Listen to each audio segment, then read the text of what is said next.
Hi friends, నేను మీ నాయుడు సార్ని.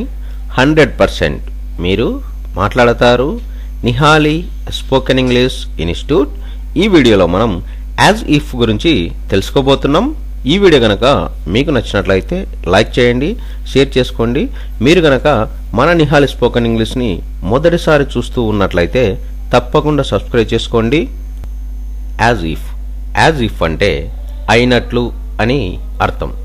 As ఇఫ్ను ఎలాంటి సందర్భాల్లో ఉపయోగిస్తాము అంటే, మనం మాట్లాడే మాటల సందర్భాలలో వలె, లాగా, అయినట్లు అని చెప్పే సందర్భంలో మనం యాజ్ ఇఫ్ను ఉపయోగిస్తాము. ఎగ్జాంపుల్ తీసుకున్నట్లయితే, she behaves as if she alone knew the truth.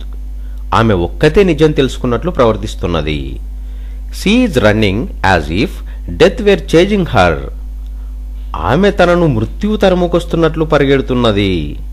He talks as if he were very clever. అతడు చాలా తెలివైన వాడైనట్లు మాట్లాడుతున్నాడు. It looks as if is going to jump. అది ఎగరబోతున్నట్లు కనిపిస్తుంది. He is talking to me as if I were his lover. నేను అతని ప్రియురాలినైనట్లు మాట్లాడుతున్నాడు. యాజ్ ఇఫ్ అంటే అయినట్లు అని అర్థం. యాజ్ ఇఫ్ను ఎలాంటి సందర్భాల్లో ఉపయోగిస్తాము అంటే, మనం మాట్లాడే మాటల సందర్భాలలో వలె, లాగా, అయినట్లు అని చెప్పే సందర్భంలో మనం యాజ్ ఇఫ్ను ఉపయోగిస్తాము.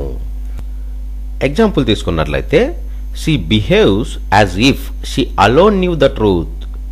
ఆమె ఒక్కతే నిజం తెలుసుకున్నట్లు ప్రవర్తిస్తున్నది. She is running as if death were chasing her. ఆమె తనను మృత్యువు తరుముకొస్తున్నట్లు పరిగెడుతున్నది.